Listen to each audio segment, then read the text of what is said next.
Hello and welcome to another episode of Candid Catholic Convos.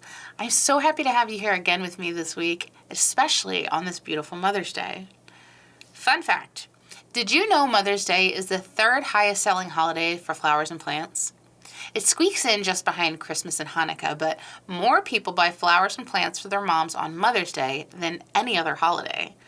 Approximately 1/4 of all the flowers purchased throughout the year are bought on or for Mother's Day. Did you also know that the first Mother's Day was celebrated in 1908 by Anna Jarvis when she erected a memorial to her mother, Anne Jarvis, though celebrations can be traced all the way back to the Greeks, who had celebrations in honor of Rhea, the goddess of fertility, motherhood, and generation. Woodrow Wilson signed Mother's Day into law in 1914, legitimizing the celebration as a nationwide holiday. And every year, there are approximately 152 million Mother's Day cards bought and sent. I've always admired Mother's Day, and I absolutely believe that moms deserve more than just one day where we say thank you and recognize everything they do for us. I never understood why my mom loved or kept every single handprint picture or macaroni card that we made in school, but now I totally get it. When I'm struggling, though, with motherhood, fighting the repetitiveness or thanklessness of it all, I try to remember Mary, because she became the servant of the Lord, quite literally, by serving all of baby Jesus' basic needs. She grew up with Jesus, learning as she went, just as all mothers do, and eventually she suffered the loss of a child. But many Catholics, myself very much included, find thinking of Mary as our mother either too hard to believe or too easy to forget, especially when we're in a season of waiting. So today I'm joined by Mel and Jess, hosts of the Simple Yes podcast, to talk about all things Mother's Day and how all of our little yeses make a really big impact. Thank you so much for coming to Candid Catholic Convos. Welcome. I'm really excited to have you on the program and talk about Mother's Day because it's here. Yes, it's here. I'm happy to be here. Us. I know. I feel like we're just gonna talk over each other the whole time. So hey, we'll just totally apologize okay. for that now. Yep. It's a conversation. That's what we do in a conversation. So for those who maybe haven't listened to your podcast, tell me a little bit about yourselves, how you got started, and about Simple Yes. Go for it, Jess. Okay, cool. So Mel and I have known each other peripherally for a while, but until we attended a retreat over the summer of last year, so July 2024. It's called Curcio Retreat. I know there's another show on Holy Family Radio called Curcio Corner if you want to learn more about it. But we just instantly connected and bonded and kept having these really wonderful conversations that were about faith and life, and it continued post-retreat, and I just felt like we kind of couldn't stop talking. And one day I just blurted out, like, we should have a podcast. And then we were both kind of like, ooh, we said yes. And then we're like, please forget. Yeah, we're really going to do this. But my mom, who also works at Holy Family Radio, has had a show there for a long time. And she's kind of brought it up a few times, like, oh, you should do a show. There's younger people, younger listeners, you could reach them. And I was always like, I have nothing. Nobody would listen to me. So it became this like really easy doorway for us to try it out. And yeah, just ever since we started back in October of last year, I feel like doors have just opened, and the Holy Spirit is like affirming to us that it's a good thing. So we just keep talking about faith and life and all the things and how you can say yes in small ways. That was really kind of the premise of it is, we kind of came out of this retreat like really on fire and feeling like motivated to go out and change the world. But life settles back in, and it's like, oh, right, I have other responsibilities and duties and things that take up my day. So how can I find those small ways and those small moments to say yes, and then hope that it's like one step at a time. So, yeah. Yeah, I love that. You're right. When it's these big responsibilities that we have, we often forget because we're so focused on, oh, I have to get this done, this done, this done. Mm-hmm. But there are lots of little ways that we can say yes. Like one of the things I like to do now is like, I hate laundry with a passion. Girl, preach it. Never ends. Today, my husband this morning was like, so are you going to do laundry today? And I was like, yes, I know. It's coming. I know. I'm sorry. For me, like the washing isn't the problem. It's the folding. Like that will take 7 to 10 business days to get done. And the putting away, forget it. Yes. No. It needs to transfer. Transfer from washer to dryer. Oh, I don't know. Yeah. That happens to me all the time. But now I'm like, I take that moment. I'm like, okay, we have clothes on our back. we have, running water to actually do the laundry. So, like, I can say a little prayer and just be like, okay, thank you. I might not like this, but I'm glad we have it. So, just finding those little moments every day, I think that's... Very St. Therese of you. Yeah. Well, and those can be our moments of sacrifice of praise. Like, I always want my sacrifice of praise, or like my evangelization to the world, to be like this big, shiny thing. Yeah. And it's like, no, it's in those quiet yeses that no one knows about. Yeah. That just strip you of yourself. Like laundry. Yes. Yeah. And but that's where the saints are made. It's in the quiet, secret place, Yeah. So I'm preaching to me right now. It's like, remember, it's a quiet, secret place. You like to be on, on the pedestal. But no, it's like in the, it's what little yeses can I say in the day-to-day. Dishes. Yeah. Mopping the floor. Mm-hmm. Finally did that this week. Just... It's hard, though. It really is, but that's so important that it's not this big... It doesn't have to be this big, grand gesture. Right. It can be something as small as, or as big when you have, like, lots and lots of laundry. Yeah. Something small like that. I love that. So, why did you want to create this space for Catholic women? Was it just born out of, like, this is something that I think other people would relate to? Or tell me why a podcast and why not, like, a magazine or something like that? I mean, I think just because the conversation came really naturally to us. Yeah. And it felt like something that we kept coming back to, some of the same sorts of topics and themes and ideas. And I very recently in my work life started a podcast just out of the blue, really. And I really do think that it was to prepare me for this other, and I still love that one. It's a lot of fun. I love the women that I work with, but I had to learn how to do everything myself because we're a small team. And so it kind of got me to the place where that idea wasn't so big and scary. It was like, well, I can do this. It's not that big of a deal. Yeah. And like, this is a small thing we can do. So I think that's part of it. But also I think, there is a lack of a voice out there for women of our age that are at this point of, whether you have lived a little bit of life, like we were talking about earlier, or, you're kind of in this point, like, I don't feel like there's an opportunity every day to do this like grandiose big thing. I'm busy. I'm kind of juggling home life, family life, work, all those things. What are the small ways that I can make a difference? I love that there's a lot of younger influencers out there now, but sometimes their message doesn't resonate with me because I do feel like I'm older than them and I am at a different point in my life. But then you also have these really well-established like women authors and speakers, and I don't really resonate there either because it's like, I'm not there yet, So I think just finding that middle ground of, we're just two friends who want to talk about Jesus and like how we can let him lead us in our lives was sort of the idea there. So maybe it was just the most natural is the short answer. Yeah. I think that's so important because like you said earlier, I find myself in the same position where like there's lots of great people out there, but like I just can't connect somehow. Like some of them are too young, or like you said, some of them are too, like I love Jen Fulwiler and her book and her comedy, but she's at a place that I'm not yet. Like her kids are older. She's got this other successful career and I'm still in the thick of it. And I think that's why I resonate with your podcast so much, is because you're also in the thick of it with me. So I think it takes a village. Yeah. It takes a village. I love that.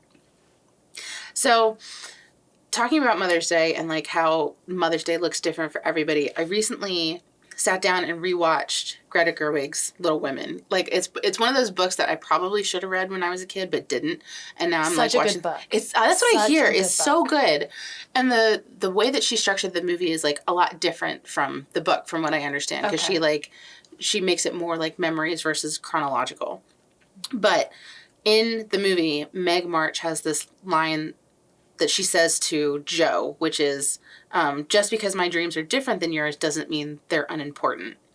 And I really related to that because, especially now, it feels like society has pitted motherhood against women. Like you have to choose. You can either be a career woman or you can be a mother. And they treat it like this like threat or like an obstacle. And it means that we have to abandon everything that made us us before we became mothers. Like, like before I was a mom, I had this career in advertising, and I was working on a screenplay, and I was going to be the next Steven Spielberg. And I felt like when I had a baby that I had to give all of that up. And it was this really tragic identity crisis, which probably led to a lot of my postpartum depression. But it was this real tug of war with my soul. And I know that we're ultimately called to holiness, and that holiness involves some form of sacrifice. But does that mean that we're supposed to sacrifice who we are or our dreams or our aspirations? I mean, I'm just going to be really honest and tell you that I have not read nor seen Little Women, which I know is like a crime against humanity. That's how I felt before I saw the movie. I was like, I probably should have read the book first, but it's on my list. It's like all of those wonderful greats of, that I'm Good like, summer beach read. Okay. Yes. All right. I'm going to do it. I will commit to it. I'll read it this summer. I also say that a lot and that I don't actually do it, but I will try my best. But I relate to the heart of what you're saying in a lot of ways. And I think we've talked a lot about this idea of motherhood and how it feels a little bit sometimes like a trophy that you're working towards, but then at the same time, you lose sight of what it really means. And so for me personally, I do have a career. I did put my career first for a very long time. And then by the time I was ready to have kids, it didn't happen the way I thought it would. It took a lot longer, and it took some, surgeries and things like that, and just trust that if it's meant to be, it's meant to be. And so I had to make that trade-off and then wait, which was really hard because it felt like I was really just like white knuckling the wheel as far as like, I'm in control. I'm going to make the decision on how this happens and when this happens. And then all of a sudden it was like, no, you're not in control. And so, this idea of what my dream was and seeing it shift throughout my life. I mean, I went through a long time where I was like, I'm not going to be a mom. I don't want to be a mom. I'm going to have this career and I'm going to live this fabulous like life and travel. And it was just this like knock that kept getting louder and louder. And then finally I was like, I do really think that I am being called to motherhood. But then again, like once that happened, it didn't happen the way I thought. So I had to roll with it and trust. And then when it did happen, I think for me, luckily, it made it a lot easier to recognize that like I had to step back from work because I wanted it so deeply that I was able to kind of prioritize between the two. But I know that's not often the case. And I actually keep reading articles now where it's like women who have decided to not have kids or to wait till later in life and choose their career first are all like really regretting it. And I'll find that article so we can reference it so it doesn't sound like I'm just making that up. But I think that's a really important thing to step back and look at, because it does point to the fact that society told them that you can't do both and you can't hold both spaces and do it well. And I think that's a lie. Yeah. And something so I am not a quote mother yet, biologically speaking, or even like through adoption. But it's interesting how even when I was late teens or so, I also had the whole belief that I don't want to be a mom. Not something I'm interested in. I'll never be, like, I don't want kids. Like, that will just be horrible, all this stuff. Granted, I didn't grow up around children, like little kids. Just wasn't for whatever reason. So, like, babies were a very foreign thing to me and kind of scary. Like, didn't know really how to deal with them. Now with my in-laws and their family, I'm very familiar. But so many babies. Yeah, so many. This year there's 5 alone. Oh my goodness. Brought to the world. So there's just like so many, and it's beautiful. It's wonderful. And so it's been interesting for me. I think it's been more of a journey of becoming fully integrated into who I actually am, and learning even now. I'm married, been married for 5 years. We've been struggling with infertility. The doctors don't know. All the charts look great. Don't know why it's not happening. It's like, well, okay. Clearly it's not up to me. It's, I don't have any control in this. All I can do is just hope and pray and wait in the ache and just kind of enjoy the ache at this point. It's quite a cross because I've been there. Well, and it's interesting how before I despised it and now it's sweet. Like now I love it. And I don't know. If you know, you know. Like yes. I can't tell you how to get there. I don't know how I even got there. But like now I'm just in this place of like, it's a sweet friend. Like I love it. Yeah. Not in a sense that like I'm going to stay here, but there's like a hope of like, no, this is good. Like, it's purifying me in a way that I need to be purified. And so it's been interesting for me. It's been a journey of learning how to become selfless, and just recognizing how selfish I have been, even with like, no, I don't want to have kids. I don't ever want to be a mom. I don't even think I'm going to get married. And then just the journey of discovering, oh no, Lord, like, because I wanted to be a nun for the longest time, but it wasn't because I necessarily wanted to be like the Lord's bride. It was because I was terrified of men. And so, and like I was running away as opposed to running towards. And so when the Lord told me like, no, you're not called to be a nun, I was so distraught and like, what do you mean? Like, I'll be such a good one. Cause like, I'll be such a good nun, you know, please don't call me to marriage. Like, please. Now I'm like, thank God that I was called to marriage and like have my husband and everything. But it's interesting how it's been a journey of healing of my heart and healing of my kind of like female wounds of like rejecting my femininity in so many ways. And I'm sure all of us have bits of that just from our culture, but learning how like, no, my femininity is so beautiful. And like, what does it truly mean to be feminine? And that even in my empty womb every month, like I'm still like super feminine. Like that doesn't make me less so. And it's funny that a couple years, like 2 years ago or so, like my identity was so wrapped up in my inability to have children. And it was almost as if like, well, because this isn't happening, that means I'm not fully woman. Or like, what does that mean?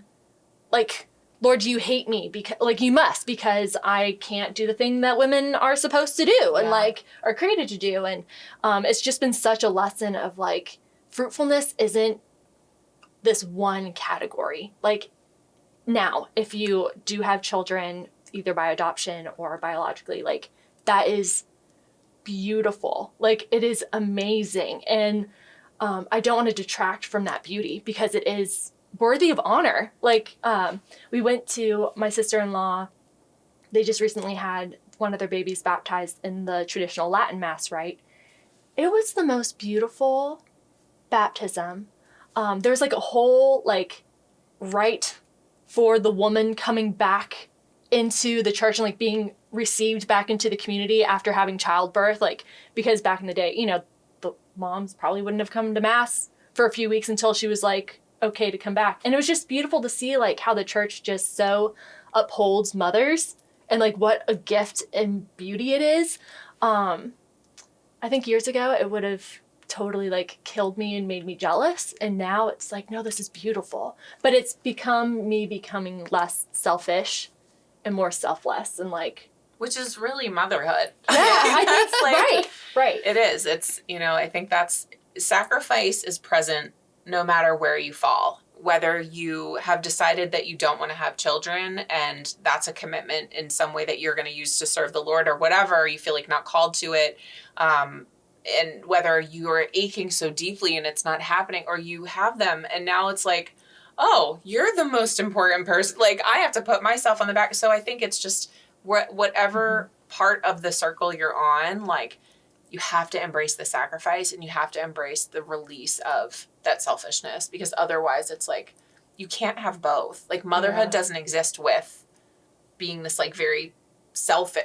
I don't know. I just feel like that takes like the beauty and the joy away from it. Well, I feel like it's love your neighbor as yourself. Like, I feel like that's the epitome of motherhood. It's like, I'm loving other as I love myself. Like, I need to love myself first. And I think, like, that whole question of, do we need to sacrifice who we are or our dreams or aspirations? Like, God bless women who do, like, drop everything and just 100% focus on their kids. But I almost feel like, and I know I don't have children, I'm sure I'll go through these same questions and things like when that happens one day. But I almost feel like they're missing the mark and that they're not fully integrated.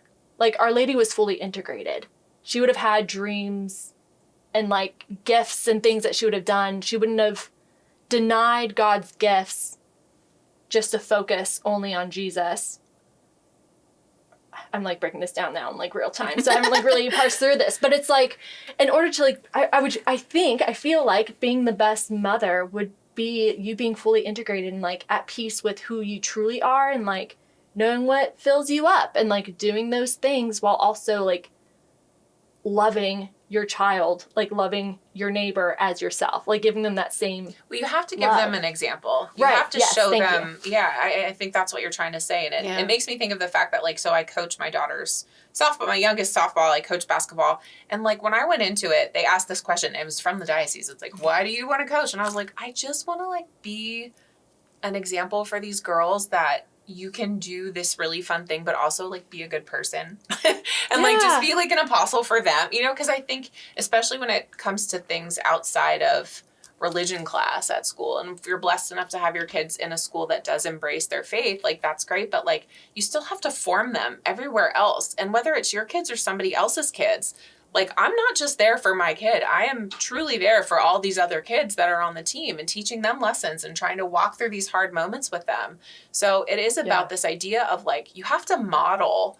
As a mother, you are a model, and you have to embrace that. And without knowing who you are and how to embrace your gifts and work through hard things, like, then you're not really teaching them how to live in the world. You're just catering to them, which might make them jerks. So, yeah. And, like, teaching them how to love themselves, they'll learn it from you loving yourself. Like, I just hear so much about how, like, kids regulate their emotions and their nervous systems by their moms and their dads. And it's like, if you're not regulated, how are you going to regulate them? Like, if you don't, they'll feel the anxiety of you don't love yourself. You know, I have, like, a youth group that I'm in charge of, and I've have subbed in the past, have been a teacher in the past.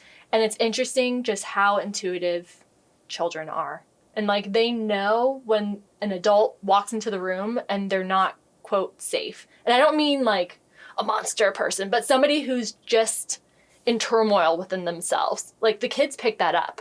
And then they start to kind of showcase that same turmoil. They're little mirrors. Yeah. And it's so amazing when someone walks in who's, like, so at peace with who they are themselves and, like, embrace the gifts of their own life, you know, just like love themselves fully as the Lord loves them, how that just totally reflects in the kids. And like, what a gift that is, that there are good adults out there that are like showing children like, no, you can love yourself too. And like, that's actually glorifying the Lord. Like, if you love him, if you love yourself the way that he's created you to be, you know, from the beginning, like, not the way we want to, you know, whatever. But yeah, no, I love what you said about learning how to be selfless, especially in a period of waiting, because like you just took like a page out of like one of my diaries from 9 years ago when we were struggling with infertility of like God must hate me. Why can't he give me what I want? Like, am I supposed to, is this mean that I'm never supposed to be a mother? And he was just saying like, just wait. And I feel like even with my career now, and like, okay, I'm not Steven Spielberg, but I get to do all this stuff with my kids. Like, my kids have taught me so much stuff that I've been able to apply to my work here, to what I do at home in my spare time. So to the point that like my kids and I are actually going to make a little short film this summer. So I get to like do it with them. And that is what I always wanted. Because even growing up, like I knew I wanted to be a mom, but I also knew that I wanted to work in a creative field. And I was like, oh, I'll just take my kids to set with me. Like that would ever happen. But I was like, oh, I'll just take my kids to set with me. It won't be a big deal. I can do it. I thought I could do everything. And I had a lot of growing up to do, to learn, like, again, where priorities were. And then when I became a mother, like I did this shift from like, why won't God give me what I want, to why isn't this what I thought it would be? Yeah. And why is this so hard? Why is this so hard? Yeah. And like, I would turn to Mary a lot in my prayer of like, well, Jesus probably like broke his best pair of sandals or like spilled something all over what he was wearing, like right as they're walking out the door. Like, how would she have handled this? But at the same time, I'm like, but Mary was perfect. Like, she was sinless. She probably, you know, didn't scream at him when he lost his temper. I don't know. Like that, I would just imagine that she never lost her temper at her child, versus me, who is very Italian and has a very short fuse. So I started looking at other saints, like Saint Zélie Martin, who had a career and then also raised Saint Therese. And then I think she had 4 or 5 other daughters who were also nuns. And I'm like, okay. And she had a career in French lace. So I was like, okay, so here's a career woman who has a big family, and she did it. So how can I, like, so I started turning more to her. And one of her quotes that she used a lot that I try to pick a quote every year that I use to like carry me through the year. And a couple years ago it was hers, and it was carry on bravely. Mm-hmm. So every time I was like, I don't think I can do this anymore, I would hear that in the back of my head, just carry on bravely, because God doesn't do things by halves. He'll always give you what you need. So you just got to keep carrying on bravely. And that's kind of where I like lived in that stage of motherhood for a while. And now the phrase that I've adopted this year is Pope Benedict's, the world offers you comfort, but you were not made for comfort. You were made for greatness. Yeah. So now I'm using that as like, okay, I've gotten comfortable. Now it's time to push the boundaries. Now it's time to see what else I can do. So when my son was like, can we like make a movie this summer? I was like, oh, I see my two worlds coming together finally. And it's just it's like this fulfillment. And I think that that's what a lot of people, especially in the secular world, are missing, is that they think that Chapel Roan, for instance, like she talks about, oh, all of my friends who have children aren't happy. Ugh, and I'm like, broke my heart. It breaks my heart, because like if you want happiness, go buy a handbag, or go buy a steak dinner. It's not like, a self-fulfilling prophecy. It's not, and it's a different kind of happiness. It's fulfilling. It's a long-term happiness. Like, because I'm not happy every day, but I'm also happy every day. Yeah. Does that make sense? 100%. Yeah. Well, and the Mary piece of it, I think for me, she has always been a model for trust. And so when I have those moments of, this is so hard, like I feel like I'm failing everywhere, like I suck at work this week, I'm yelling at my kids, I'm not a good wife, like I'm just a crummy person all around, that's when I turn to her and say, you were asked to do like something that I can't even imagine, like called to this mission that's like above and beyond anything that I can ever think of. And you just trusted. And so in those moments where things get hard and they're not going, to me, it goes to control, right? That's me trying to control the situation because my kids aren't listening to me the way they want them to. My husband's not doing things around the house the way I want him to. Work's not going the way I want it to. So it's like, release that and just say like, what can I do today to like be a good wife, mother, employee, whatever, human, the way that she would, where it was just like, I'm just answering the call. I'm just showing up and I'm saying yes. And I'm trusting that it's going to work out. Because I think for me, that's where I really get like tied up in knots, is like, I can't let go and like, let it happen. I have to make it happen in this certain way, which is exactly what the challenge for me with motherhood was, right? It's like, I designed it in my mind and then it didn't go the way I wanted it to. So it's like this lesson I have to keep learning really in all corners of my life. So absolutely love that. Yeah. And it kind of just makes me think of like, children isn't like a trophy, kind of like back to that one woman's quote, I forget her name, but just saying that like all the parents are unhappy. And it's like, well, yeah, of course you would be if your life is just about you. Mm-hmm. And like these children are just trophies.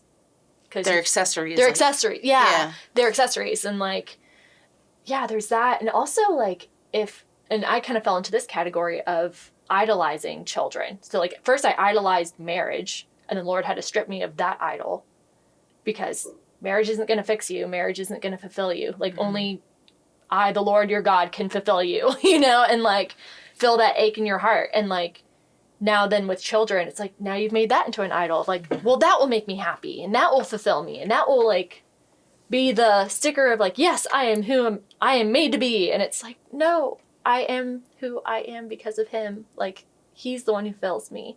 Mm-hmm.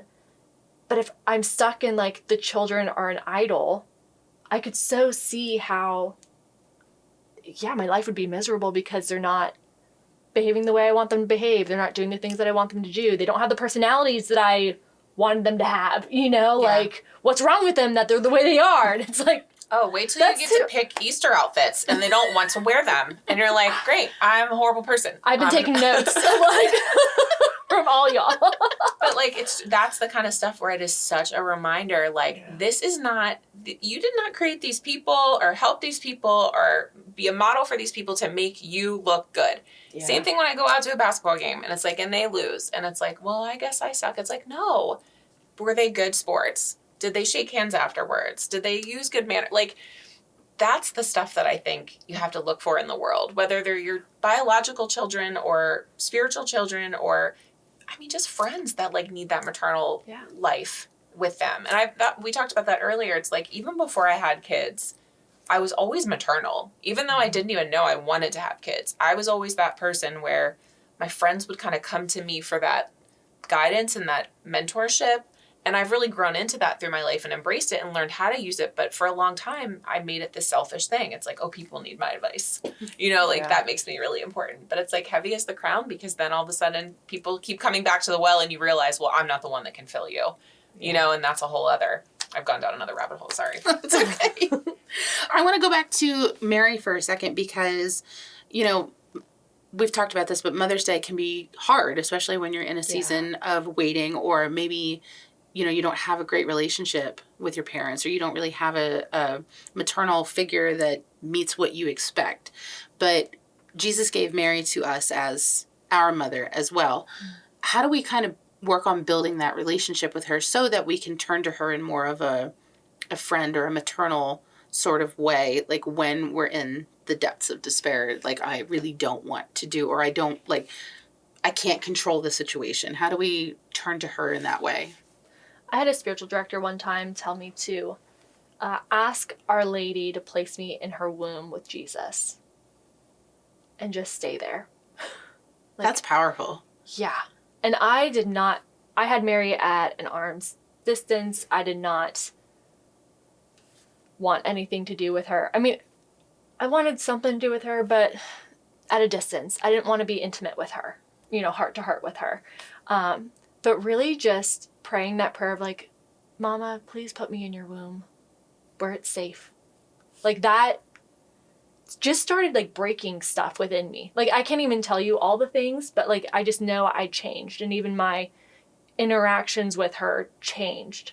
I'm actually going through another thing that happened that I'm kind of ticked off about that involves her. I'm like, okay, but it's a me problem. It's not actually her.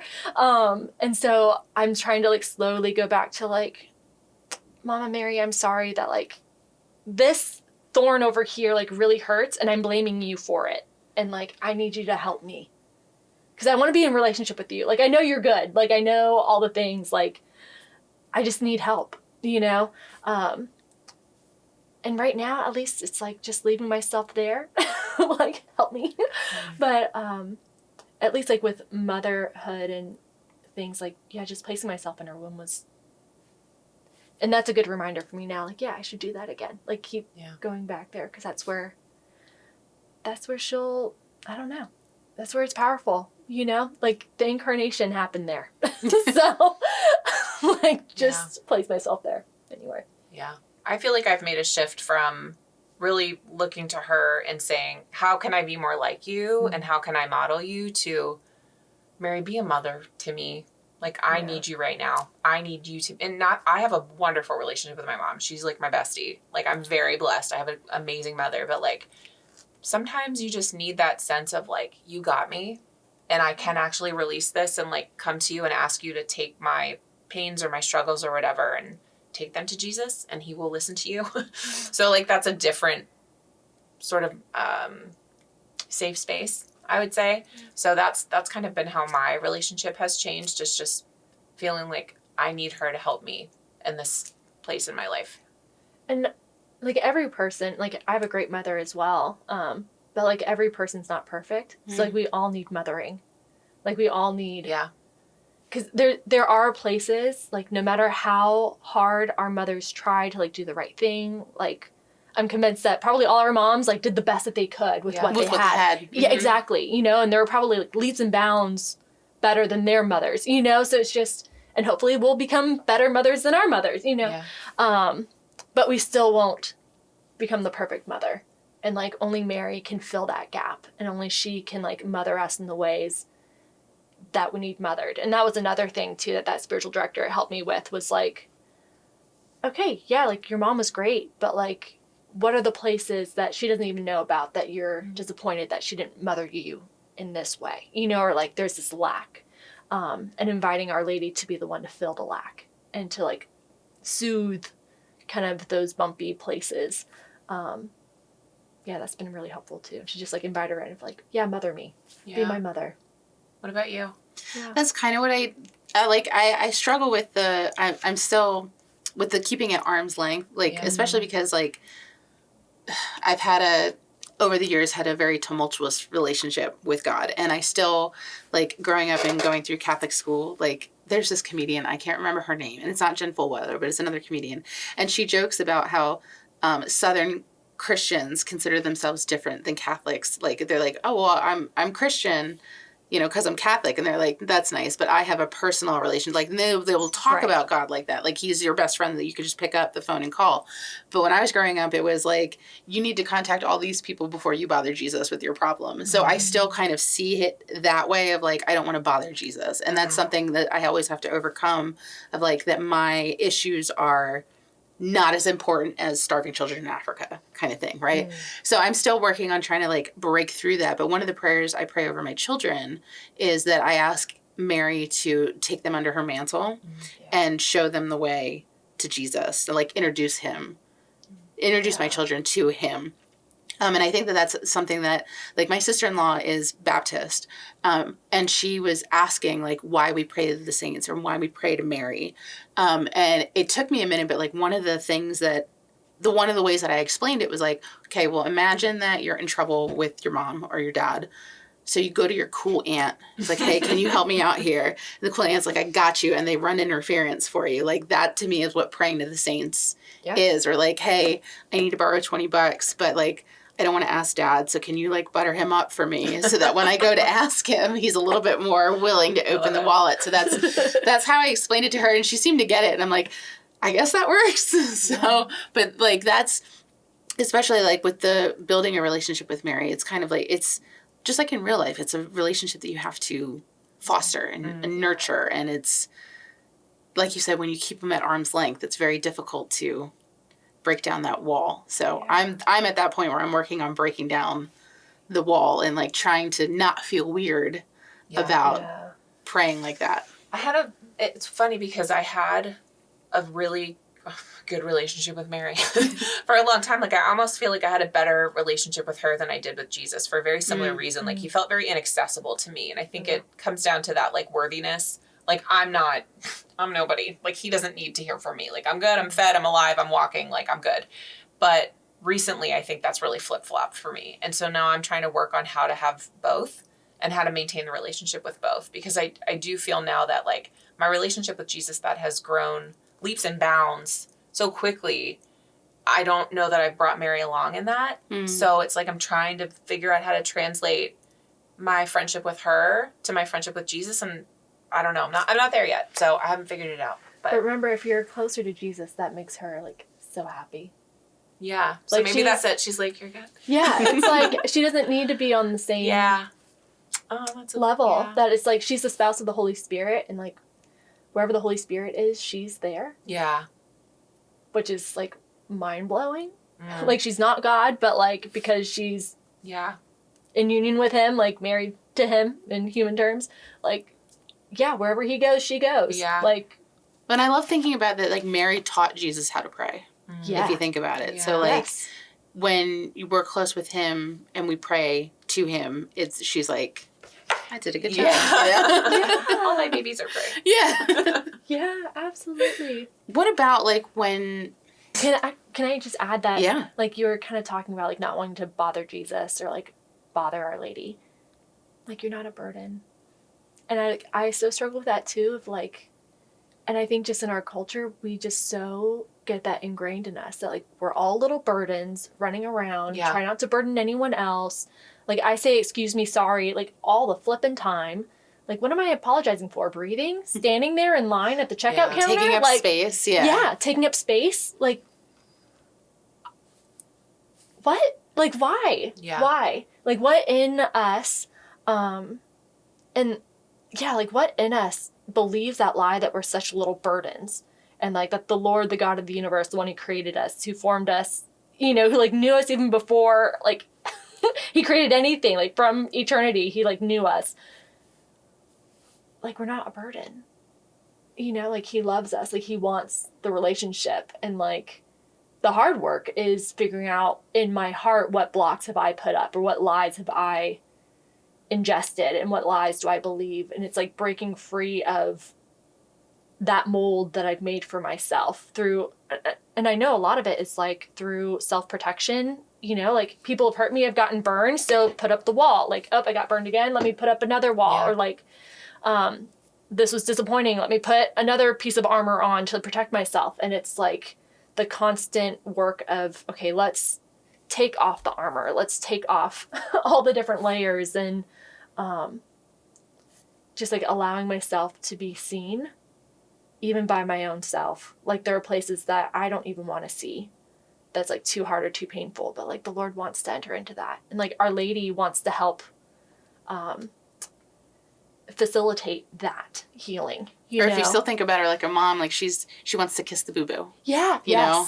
And Yes. I mean, who better than a mother or someone with the heart of a mother to understand, like, when you love someone, you love them through everything. Like, you want nothing more than for them to be happy, to help them be successful. And I think sometimes I have to go back to that place in my own mind of like, why do I talk to myself so harshly and and I think part of it is maybe how I was catechized. Like, there's so much time spent on like the sacrifice and the suffering and right? Because you need to understand that, but there's not enough time spent on the love. Right. And I think that's been a new chapter in my faith walk, is like, oh my gosh, the infinite mercy, this ocean of love that he has for us. Like, I'm still trying to understand what that means. But as soon as I go to the mindset of like, well, think about how much I love my family. Like, I love them so, I can't even put it into words. You know, like, I would take a bus for my kid. I would do it in a heartbeat. So, like, how can I not understand that this person that's bigger and more infinite and intricate than I'll ever be couldn't love me that same way? Mm-hmm. So it's like I have to start kind of thinking about things in that mindset. Like, well, how would I talk to my daughter? Like, what would I say to her if she felt that way? Why can't I understand and recognize that, like, Christ loves me that much and more? Yeah. You know? Yeah, I think value is something that I struggle with as well, because like we assign a value to how good of an employee we are, how good of a mother we are, how good of a whatever we are. And especially like if you're again in a season of waiting, like that can feel like you devalue yourself. And like you said, like when you're talking to yourself in such a negative tone, you forget. It's very easy to forget that like we are good enough for God. Like there's always work we can be doing, and there's redemption in the suffering, but he's going to love us no matter what. Mm-hmm. We can be the prodigal son all day long. Yeah. Like that's what he made us for, is to come back to him.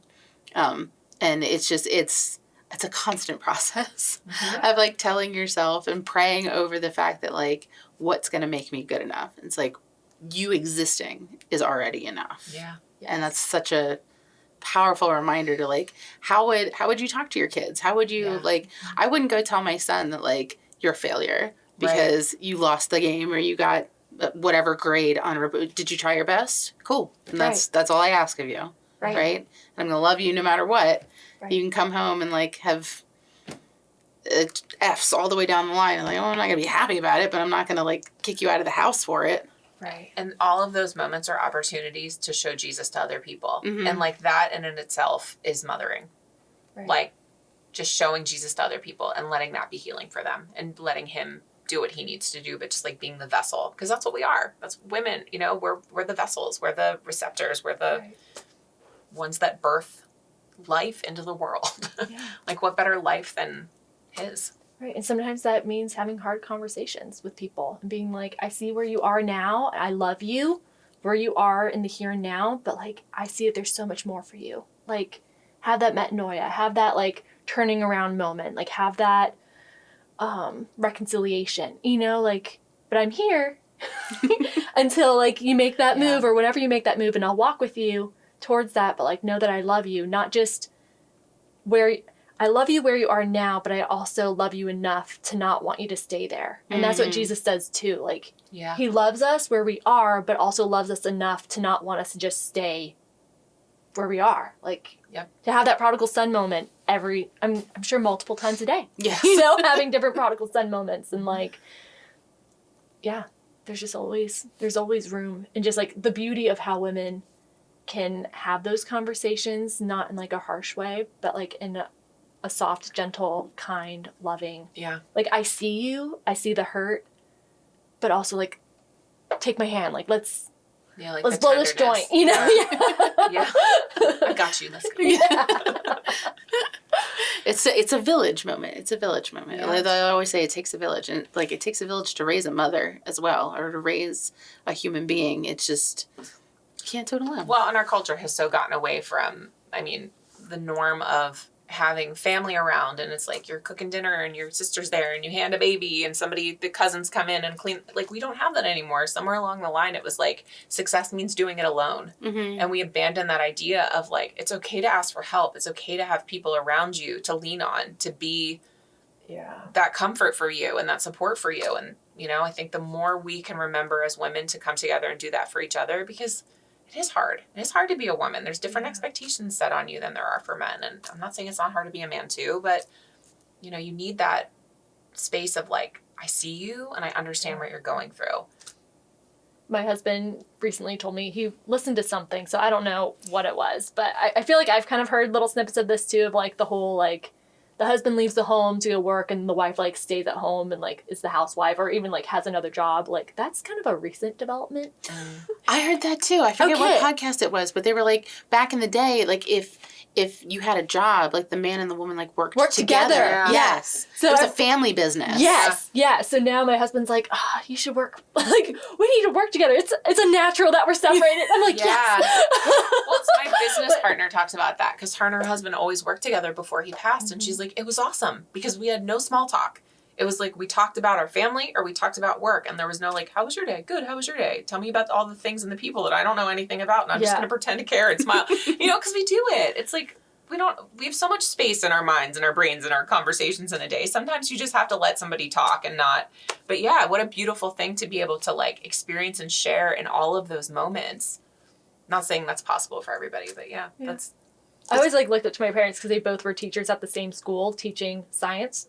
So like, they would drive to work together every day. Granted, they had their own classrooms, but like, I'm sure would have to collaborate. You know, like my mom did like 8th grade, my dad did 9th grade. So they would kind of alternate. So it was like, well, did you teach this thing? I'll teach this, you know, make up for the lack. I'm like, that was so cool.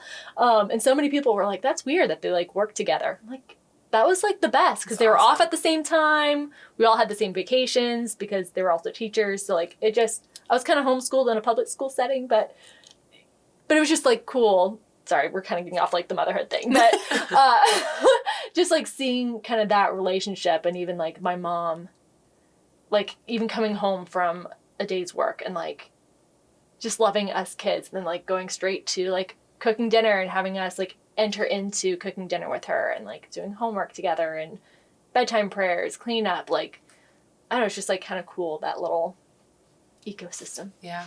Yeah, the nice little microcosm. But it goes back to the like it you need a village. Like when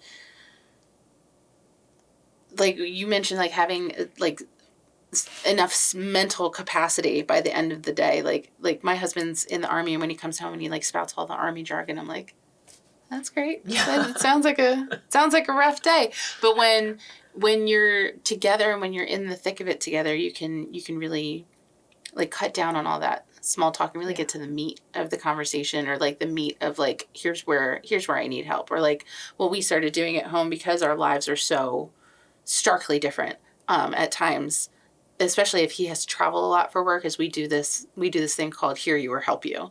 So like when he's like venting about his day and I'm like, is this a vent or is this, do you need advice? I'm like, do you want me to hear you or do you want me to help you? Oh, I love that. And then, it works so well because then there's no like stepping on somebody else's toes of like, I really didn't need a fixer. Like my husband and I are both fixers. Like, how can I fix this situation? Or like, but sometimes I don't need fixing. I just need to get it off of my chest. Yeah. And when, you know, when he's not available, what I need to learn how to do is to like get it off my chest to Mary or to Jesus or to, because I have a hard time letting people in. I have a hard time letting people help. And I think that part of it is societal and part of it is wounds, because I'm so used to going to the well and coming back dry that I'm like, well, then I'm just not going to go to the well anymore. Right. And it's such a process, but it's so it's a worthy process. Like it's just, it's just a process. Yeah. But even with your kids, like my daughter will come home and have a horrible day because someone said something mean to her. And it's like, all I want to do is wrap her up and fix her and tell her how beautiful she is and how smart she is. But like, sometimes I have to step back and just go like, I think you should pray about that. I think you should pray for them. Right? And it's like, we have to do the same thing with our spouses and our friends. We have to learn how to not, because we are women, because we have that motherhood mentality, that doesn't mean that we're the dam stopper. Like, we're not the ones that can solve it. We can help. We can be tender. We can be nurturing. But ultimately, like, we have to teach other people how to take things to Jesus and trust him, which is the whole thing with Mary with me, right? It's like, just help me trust. Help me, like, step back and know that he's got this. So I think as a mother, too, like, that's something that I'm working on, is because I'm also a fixer. And I think women are fixers, right? We're like, in general, yeah, like, that's just how we're built. And so, yeah, I don't know. I think that's been a big challenge for me lately too, is just not feeling like I have to patch all those wounds up myself. But like, I'll make you feel better. I'll make you feel heard and seen. But like, ultimately, you gotta go to him. And how best to learn that than by being in a relationship with Our Lady. And like, if we can learn, and I'm preaching to myself, like if I can learn to be more vulnerable with her or like with Jesus and letting them in, how much more will I be able to be vulnerable and receptive of other people?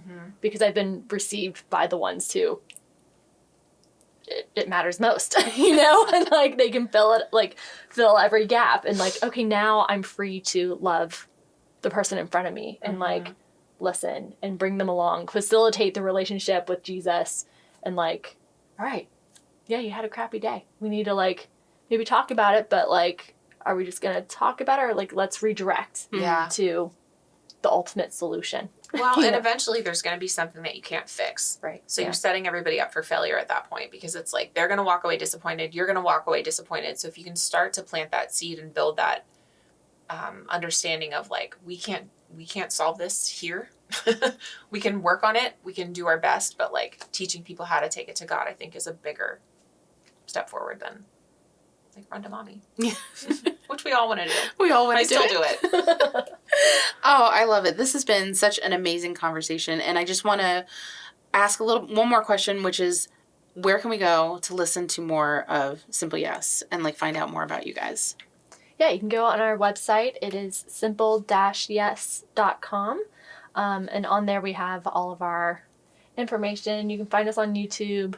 It's like at Simple Yes Show. Yeah, I think it's at Simple Yes Show. Yeah, I think. sorry. Some of them, all the handles weren't available. I will link it in the show notes too. Some of them are different. Anywhere you get your podcast, Spotify, Apple, just search Simple Yes. And Instagram. Yep. Yeah. Well, Jess, Mel, thank you so much for stopping by today. This has been such a barrier breaking conversation for me. So I really appreciate, I feel like it was meant to be to have this conversation today. So thank you so much. And I hope you enjoy Mother's Day. Thanks, you too. Thanks for having us. Happy Mother's Day. Thank you. You too.